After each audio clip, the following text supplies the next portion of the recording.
Killer Innovations Podcast for Wednesday, November 23rd, 2005, show number 37, coming to you from Washington, D.C.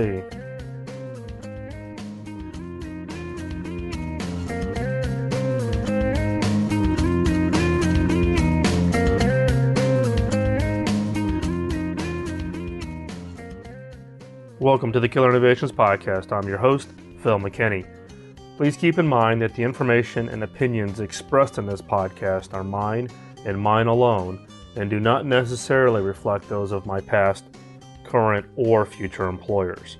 Well, I'm in Washington, D.C. this week for the Thanksgiving holiday. All of my kids are home from college, so we're planning a nice 5-day weekend starting today, Wednesday, and just spend some family time together. Sorry for the podcast for being late again. It's just been still crazy during the day job, doing 2 jobs while they're still backfilling for the previous role. I'm sure many of the listeners have experienced this. So hopefully here, mid to late December, my previous role will get filled, and I can begin January 1st really focusing on the new job. So thanks for the feedback. Keep the email coming. You can email me at podcast@killerinnovations.com. You can always leave voicemail on the feedback line at 703-636-4460, or you can Skype me at Phil_McKinney. Also, I want to express my appreciation to all the listeners for the votes for this podcast on Podcast Alley. This month is the largest vote count that the podcast has ever received. And so again, I want to say thanks. It's that encouragement and support in knowing that there's actually our listeners out there listening to this podcast that kind of keep the energy level going here. If you have not voted and you would like to vote, just go to Podcast Alley and you can search for the Killer Innovations, or you can just go to killerinnovations.com, click on the Podcast Alley button, and it'll take you right to the site. And you have an opportunity there to post your comments and to vote for the podcast. I would also encourage the listeners who have not participated in the KI community site to do so, and those of you who may have participated early to go back and visit often. The KI community is an area where like-minded listeners, those of us who are into getting a better understanding of innovation, creativity, product development, commercialization of technologies, and even commercialization of things that are not technology-based, is an area where we can come together, share our experiences, and look for feedback and encouragement, and create a community of support. If you've been a recent visitor out there within the last 24 to 48 hours, you're going to notice that we've set up for moderators in each of the sections of the community site. Chris Woodruff, a longtime listener to the podcast, has volunteered to be one of the first moderators. So Chris is now listed as the moderator for the open innovation and the innovation economy sections of the site. There will more than likely be more than one moderator for each area, depending on the interest level from listeners to volunteer and support. So if you're interested in being a moderator, and a moderator task is basically to encourage participation, comment and participate actively in the conversations, and to actually post and get conversations going around themes that are of particular interest to that community. So if you're interested in being a moderator for a specific section in the podcast, please just drop me an email, explain which section of the community site you would like to moderate, and then just give me a brief description as to why that particular area is of interest to you. For those of you who just want to participate or just learn from the expertise of the listeners of this podcast, feel free to join in on the conversations. It's pretty lively. It's very interesting. Some great perspectives, and we have pretty wide participation from pretty much all over the world. So again, if you've not been to the site, just go to killerinnovations.com and click on the KI community button. With that, let's go ahead and go into segment 1. This week's segment is actually triggered from an audio feedback that I received from a listener, Kevin Williams. Kevin is a fellow podcaster, and he sent me an audio feedback that basically describes a process that he's created that pulls together a number of topics that we've covered here in the Killer Innovations podcast. So what I want you to do is we're going to listen to Kevin's audio feedback, and then we'll talk a little bit more about Kevin's thoughts here and how you might be able to apply them. So let's go ahead and take a listen. Hey Phil, Kevin Williams here from the Middle Management Lobotomy Podcast at mmlpodcast.libsyn.com. First, thanks again for continuing to do a tremendous podcast. Your information is very valuable to not only me, but colleagues of mine and numerous other folks in our company who have now picked up and joined the ranks of your listeners. I wanted to share with you something that I'm trying to do, and that is to connect the dots. You cover a number of great issues in individual podcasts, but all of them tie together, and I've been trying to pull together a process that would allow our team to become more effective at developing great innovation. The innovations that we've had so far this year have really been more in, to use your example, the build a better mouse pad style. Maybe they added the color or the shape, but they didn't really do a true break from use of a mouse pad. So we're trying to create a roadmap that'll get us there, and I think that I figured out a high-level process that should yield some good results. It includes 5 steps. First, create a future cast for the business. I've asked them to look out 5 years from now and determine what the business landscape will look like. If they're having difficulty creating that vision, one technique that I've used over time, and I learned a number of years ago in a special project I was on, is to create a letter to a friend who's left on a sabbatical to some remote part of the world and is about to return in the year 2011. And you're writing them a letter to update them about all the changes that have taken place in the 5 years that they've been gone. It's a neat visioning exercise and one that I think works really, really well. So I've encouraged them to use a tool similar to that.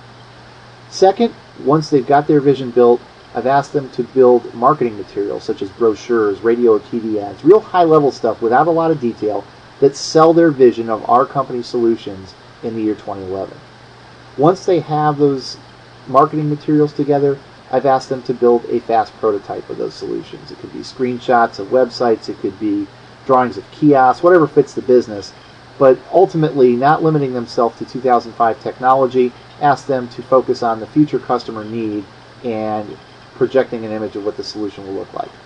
Fourth, I've asked them to draw a roadmap that traces back from that future vision to where we are now to indicate what changes need to happen and what investments might be required. Finally, I've asked them to devise a rough cost-benefit analysis using that roadmap as a guideline to determine what investments we need to make and why we need to make them to help sell the innovation. Ultimately, I'm trying to build an innovation pipeline that will keep us going for a while in terms of looking at the business from a far different manner. As you can tell, each of these components reflect individual podcasts that you've done in the past, but tie them together into a single process that I think will be effective. I hope you agree, and hope that you can share this information with your other listeners.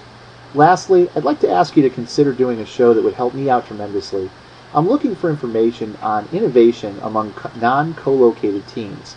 I lead a team of people that are located across the country, and we see each other physically maybe 2 to 3 times a year.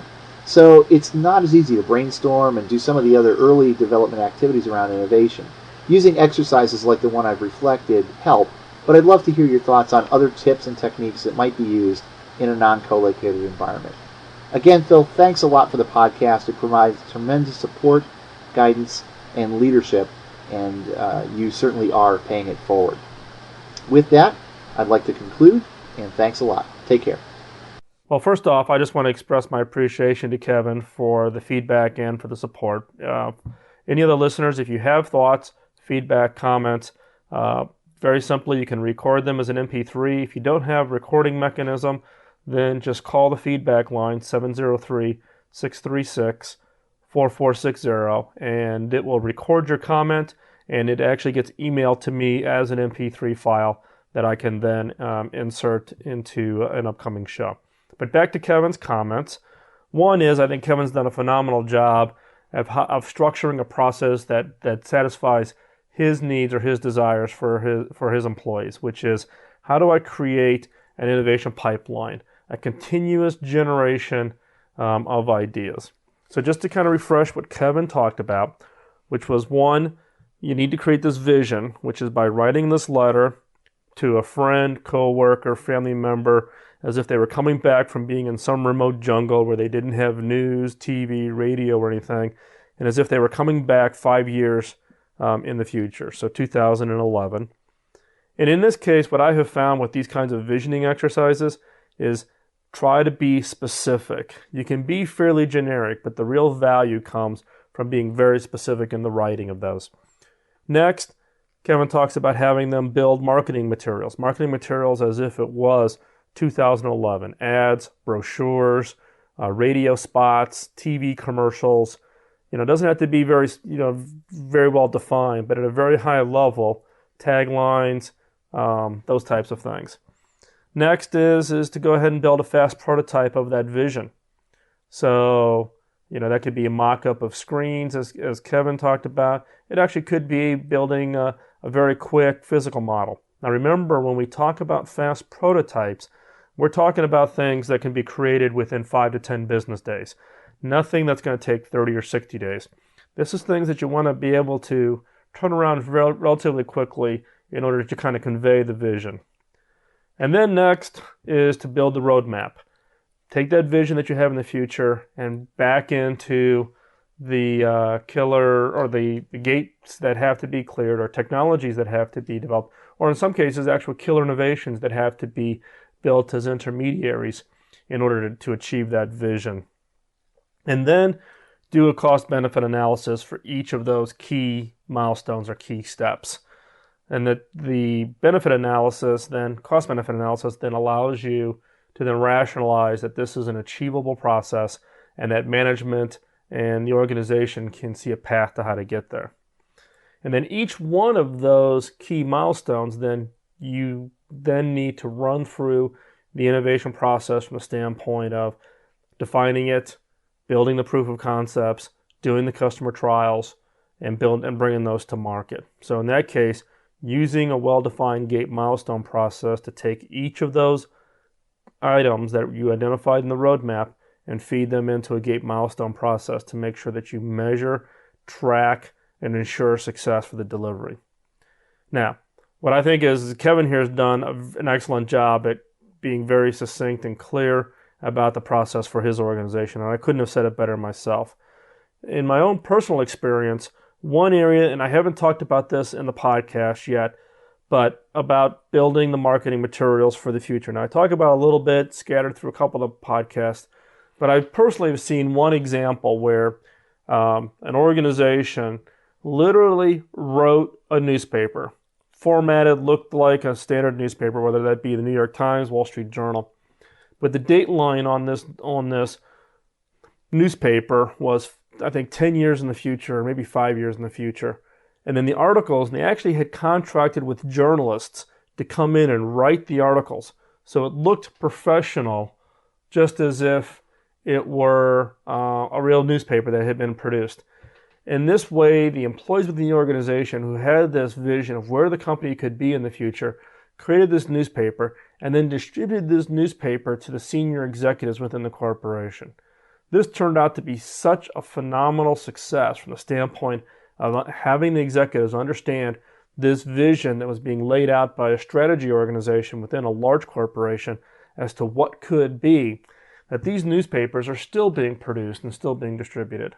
And so therefore, it was a very, very clever way to convey this vision for the future. And they did it in a very professional manner. I mean, it was the kind of a traditional paper of a newspaper, the printing, the quality of the writing, but it turned out to be a very, very effective way to communicate to a broad audience with a variety of expertise and backgrounds. And they actually inserted ads in this newspaper, and these ads were ads for the company, products, technology, services, articles about customer feedback, reactions, winning major awards for quality, a whole wide range of things. But it was very, very well done.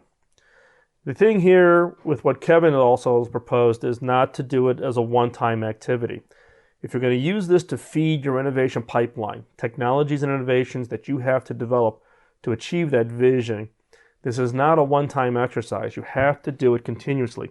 You have to be able to get out there and do this repeatedly in order, one, to validate the path, validate the vision, and then two, to be able to make mid-course corrections, and three, to make sure that you're working on the right things at the right time.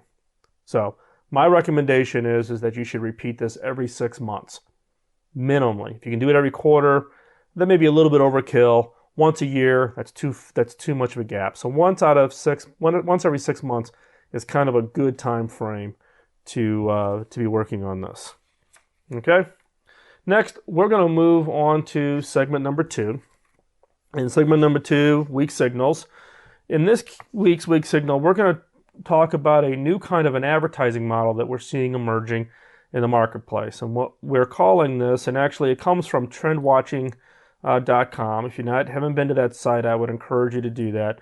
And I was out there scanning the site over the last couple of weeks, and they had a really interesting trend that they've identified called Tryvertising. And basically what they mean by Tryvertising, and I'm quoting from their site here, is a new breed of product placement in the real world, integrating your goods and services into daily life in a targeted, relevant way so that consumers can make up their minds based on their experience, not your message. So this is a case where you may see products that are out there that you can actually touch, and use. So I've seen them at like NASCAR races where you can actually go and try a new digital camera, try a new cell phone, and you actually can use it for the day.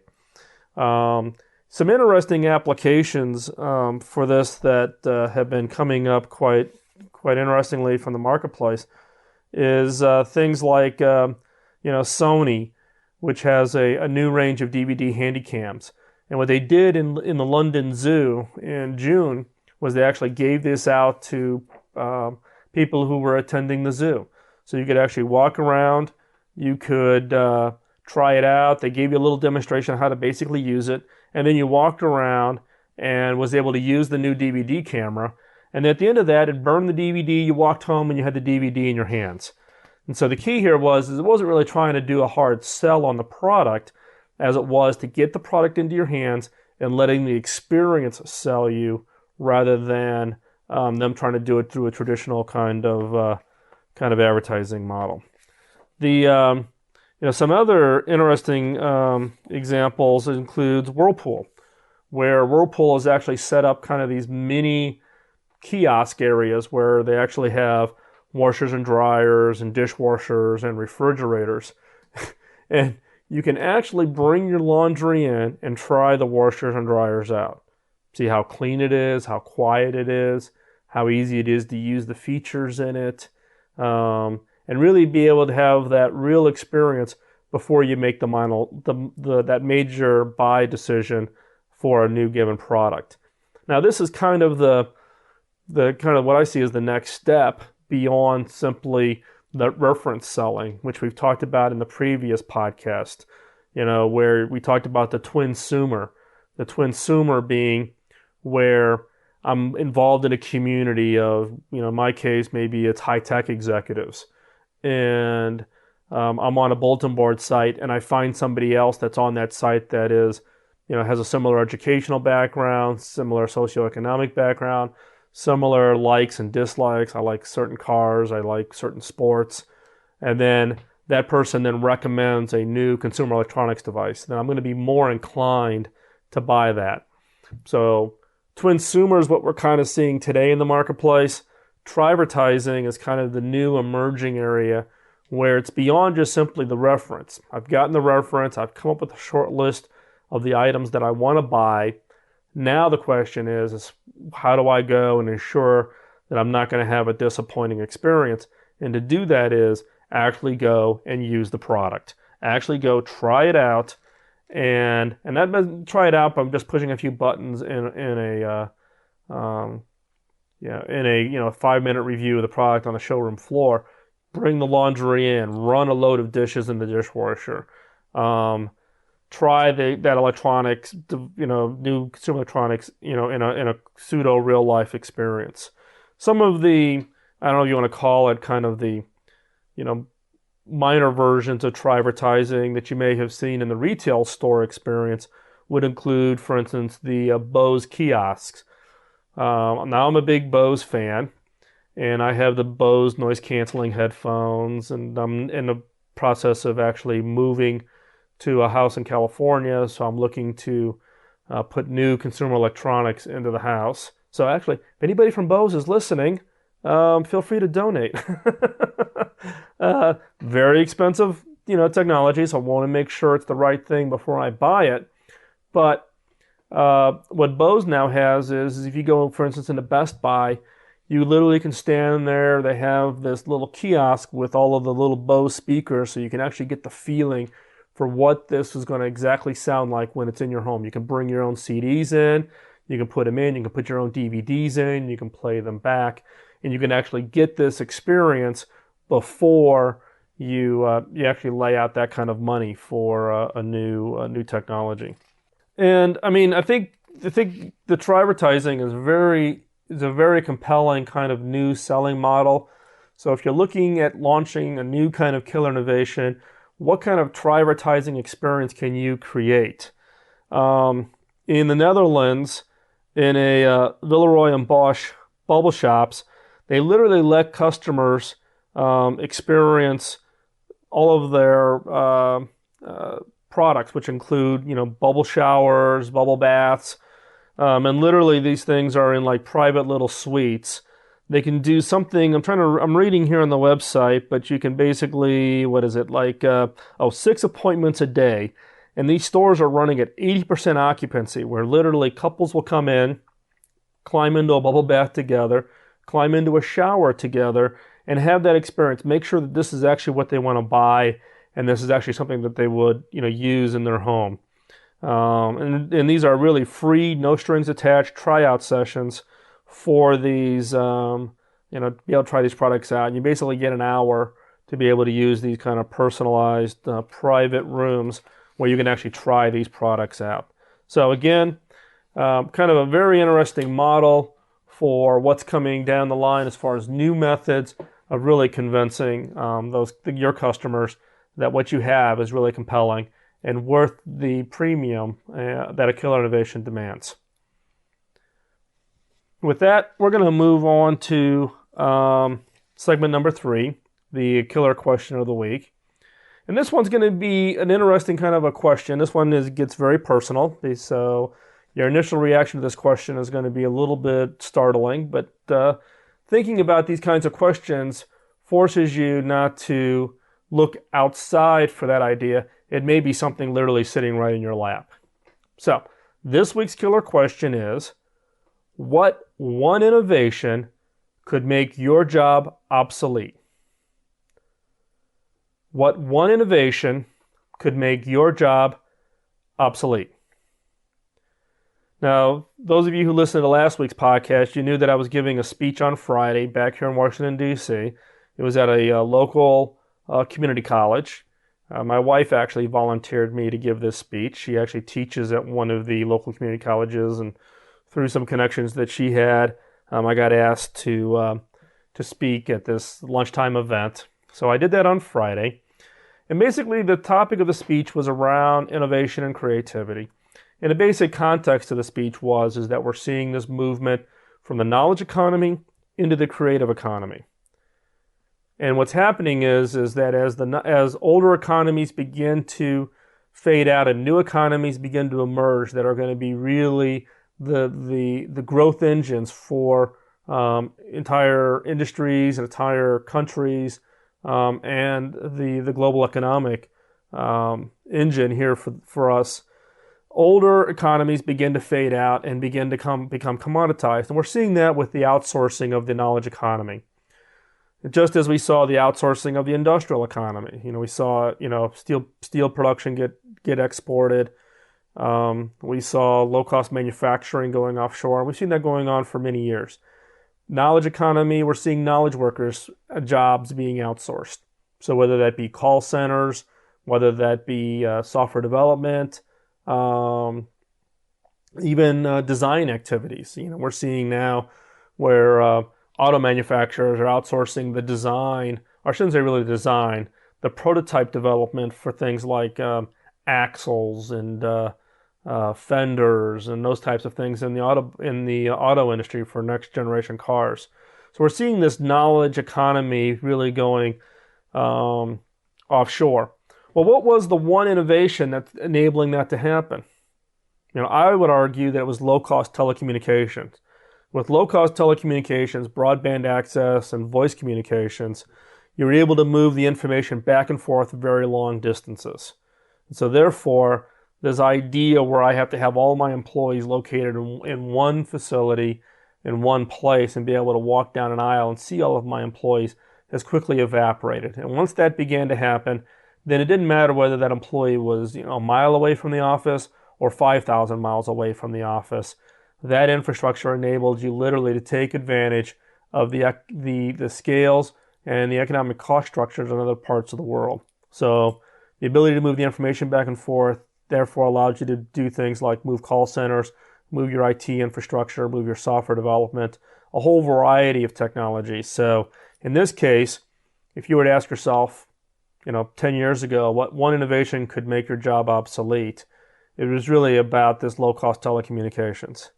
So when you think about this killer question, it may not be obvious. But the key here is if you find that first, if you find that innovation that could potentially replace your job or jobs within your company, then you can avoid being outsourced, meaning you can avoid being on the back end trail of the changes that are coming down. And if you're clever enough, you can find methods that can really take advantage of that shift. So again, this week's killer question is, what one innovation could make your job obsolete? And with that, thanks for listening. I know this is kind of a shorter show than normal, but I'm wrapping this up on late Wednesday night, going into this long holiday here for Thanksgiving here in the U.S. So more than likely, I will not put a podcast out this weekend. I'll put one out a week from Sunday. So I'm actually going to skip 10 days here in between. So thank you for your understanding, and we'll get back on track, not this Sunday, but a week from Sunday. So please send me your audio feedback, your questions, thoughts, and particularly, how do you apply what you've heard? I think the audio feedback from Kevin Williams earlier this show was excellent, and I'd be interested in hearing from more listeners about how they've applied this. If you do this in an audio feedback form, it's easiest then for me to include it and share it with all of the listeners. Also, feel free to share your experiences in the KI community site, so don't forget to visit there. Please remember to vote.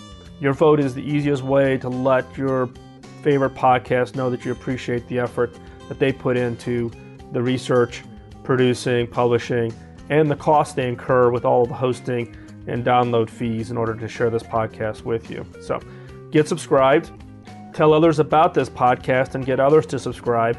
Thanks for listening. We'll talk to you here in about a week from Sunday, so it'll be about 10 days from now. And I'll be in Cupertino, California at that time, so that podcast will come from there. And again, thank you, and we'll talk to you next week. Bye-bye.